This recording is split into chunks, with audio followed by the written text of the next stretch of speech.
আজি ঈদ উল ফিতৰ সমগ্ৰ অসমৰ লগতে শিৱসাগৰ জিলাৰ মিছাজান কেন্দ্ৰীয় ঈদগাহত ঈদৰ সমূহীয়া নামাজ পঢ়া হয়। পুৱা 9 বজাত অনুষ্ঠিত হোৱা ঈদৰ সমূহীয়া নামাজত প্ৰায় 1000তকৈও অধিক লোকে অংশগ্ৰহণ কৰে।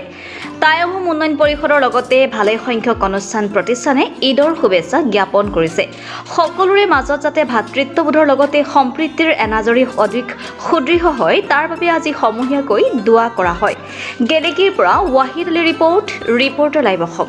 আমি মিছাজান কেন্দ্ৰীয় ঈদগাহ সমিতিৰ তৰফৰ পৰা সমগ্ৰ বিশ্ববাসীলৈ আজি ঈদ উল ফিতৰ আমি আন্তৰিক অভিনন্দন জ্ঞাপন কৰিলোঁ।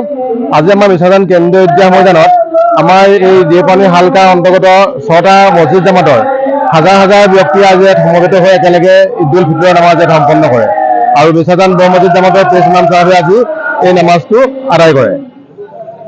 আমি আশা কৰিম যে আজি এই পবিত্ৰ ঈদৰ উচিলাই সমগ্ৰ বিশ্বত শান্তি প্ৰতিষ্ঠা হওক আৰু সকলোৰে এখন সুস্থ সমাজ গঢ়ি তোলাৰ ক্ষেত্ৰত আগবাঢ়ি যাওক।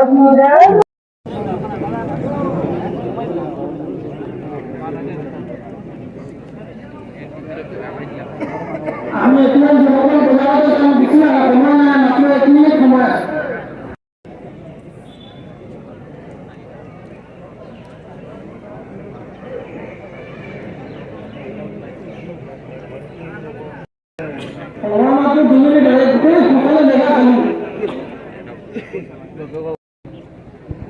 এতিয়া যুৱকৰ বজাৰতে যাম, ঈদগাহৰ ভিতৰলৈ গুচি আহোঁ, সময় নাই।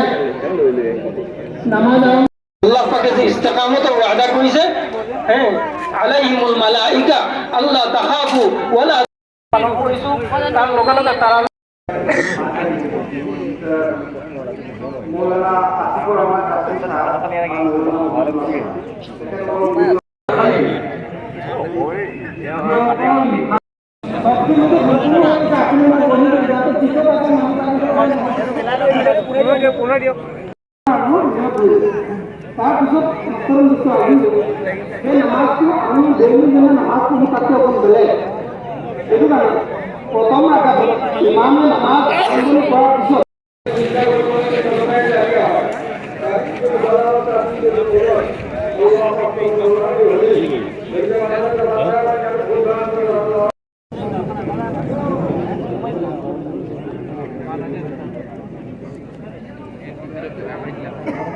আমি এতিয়া যুৱকৰ বজাৰতে যাম, বেছি সময় নাই, মাত্ৰ 1 মিনিট সময় আছে।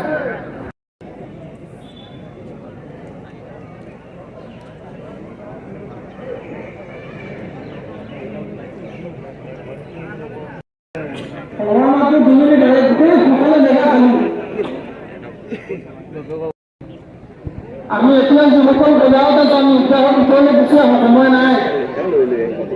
নামাজ আল্লাহ পাকে যে ইস্তেকামতৰ ওয়াদা কৰিছে, আলাইহিমুল মালাইকা আল্লাহ তাখাফু ওয়ালা পালন কৰিছোঁ। তাৰ লগে লগে তাৰ ৰিপৰ্টাৰ লাইভ অসম।